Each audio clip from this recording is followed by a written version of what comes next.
Magandang umaga po sa inyo lahat mga kapatid. Magandang umaga po.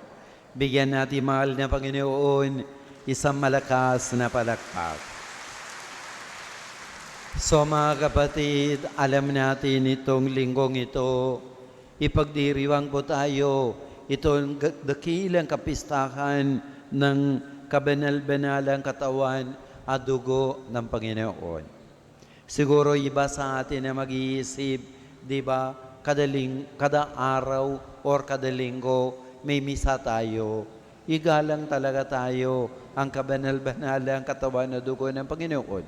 Pero mga kapatid, sa pamamagitan nito Santa Misang ito, we are honoring the real presence, tunay na presensya, totoong presensya ng Panginoong Jesus sa Santa Eucharistia. Sa pamamagitan nito, Santa Misang ito, mga kapatid, hindi lang po hingi tayo ang mga biyaya, grasya. Dahil si Jesus, talagang presensya sa atin lahat. Hindi lang po tayo hingi sa pamamagitan nito, Santa Misang ito, gagawa po tayo ang mga reparation, penitensya din, dahil sa mga desecration na ginawa tayo sa Kanyang banal na presensya. Minsan kami, pagkatapos ng misa, natagpuan ang mga tao, mga tauhan natin dito sa simbahan, lalo na mga boys, kapag magwalis nila, nakita nila na banal na sakramento nandyan sa ilalim ng upuan. Minsan, pagkatapos ng communion, dinala ninyo sa upuan ninyo habang makonsume kayo, minsan mahulog. Ang ginagawa nila, ilagay lang nila sa ilalim. Tingnan ninyo, desecrate nga, di ba no? Ang banal na katawan ng Panginoon. May isang last week, siguro nagbasa ninyo sa social network, di ba no? May isang pari nandyan sa Amerika, habang mag-communion sila, lumapit isang babae.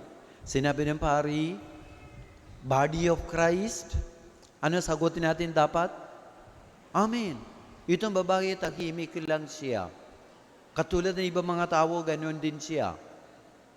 Ang pansin ni Father, itong babae, hindi siya Katoliko. Sinabi ni Father, sige, go. Ang babae, sinabi niya, bigyan mo akong cookie. Bigyan mo akong cookie na binigay mo sa iba. Tingnan niyo, para sa itong babae, parang cookie ba ito? Ang ginagawa ni Father, ganoon siya sa kamay ng babae. Ngayon, mga kapatid, itong babae, nagsusya itong pari, nakaso. Arestado ang mga polis sa kanya bilang physical violence daw. Tingnan ninyo, ang mundo natin, no? So mga kapatid, alam natin hindi itong basta-basta na cookie.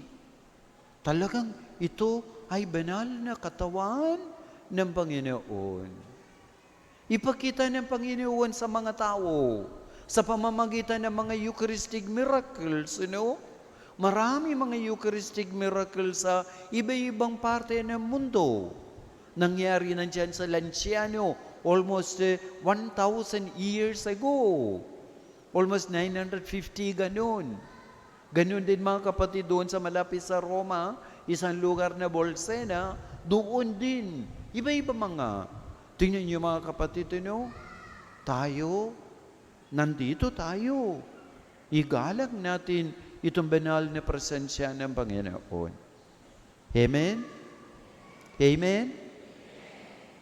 Habang nandito tayo, hindi lang itong Santa Misang ito, bawat Santa Misa, ang Panginoong Jesus, mga kapatid, gagawin niya tayo, ginagawa niya tayong mga taong pinagtipanan. He is making us a covenanted people. Narinig pa natin mga kapatid ng pagbasa ginawa ni Propeta Moses sa mga tao. Pagkatapos ng handog ng itong kordero, kinuha niya ang itong dugo, nang binibisikan niya mga tao. Sinabi niya, ito pang sa atin, ang ating tipan sa Diyos. Narinig din natin pangalawa na pagbasa, doon sa sulat ng mga Hebreo. Si Jesus, siya ang pari ng bagong tipan. That is why mga kapatid, sa Ebanghelyo, no? Sinabi ng Panginoon sa kanyang mga lagad, kinuha niya itong saro, itong kalis. Sinabi niya, ito ang dugo ng tipan. Ganon din nangyari sa tinapay. Ito ang aking katawan ng bagong tipan. So Jesus is making us a covenanted people. Bakit mga kapatid? Upang ang ating covenant mga kapatid, it can be renewed every day. Every Mass na kasama po tayo. Covenant mga kapatid. Covenant can never be broken. Na? Covenant can be renewed. Katulad sa inyo mga kasal ninyo, no? That is a covenant. It cannot be terminated. That is why sa ating simbahan, kahit sabihin nila, pasa nila nandyan sa kongreso, absolute divorce, para sa atin, wala tayo. Dahil it is a covenant God made for the good of humanity. Covenant can be renewed and it will never. That is why contract mga kapatid, contract can be terminated. Pero covenant, because God made a bonding with us. He made a bonding with us with His sacrifice on the cross. Nandito tayo so that we can perpetuate His presence in our life.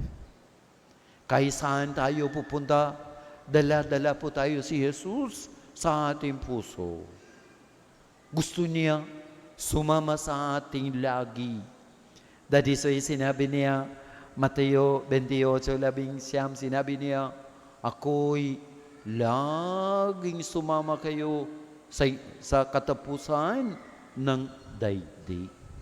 So mga kapatid, habang nandito tayo, continue thank the good Lord para sa Kaniyang presensya sa ating buhay sa pamamagitan ng itong banal na Eucharistia.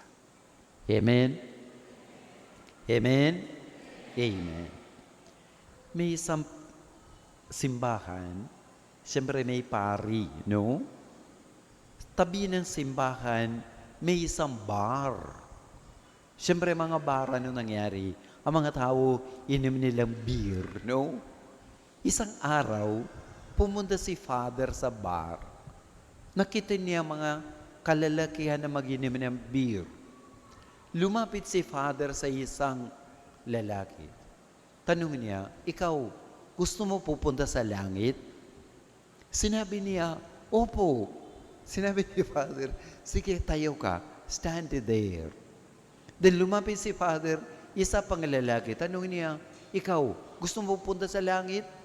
Sinabi ni lalaki, opo. Sinabi ni Father sa kanya, tayo ka. Stand there. Then lumapit si Father sa pangatulong na lalaki. Tanong niya, ikaw, gusto mo pupunta sa langit? Sinabi ng lalaki, ayaw ko. Sinabi ni Father, ano? Ayaw mo pupunta sa langit after your death? Then sinabi nito ng lalaki, after my death? Pero ngayon, ubusin ko muna ang beer. Tingnan ninyo, no? Mga kapatid, sabihin ng Panginoon, kahit patay tayo o hindi, dapat lagi tayong sumama kay si Jesus. Amen? Amen? That is why nandito po tayo upang tanggapin si Jesus sa banal na Eucharistia. Amen? Amen? Sa ngalan ng Ama, at ang Anak, at ang Espiritu Santo,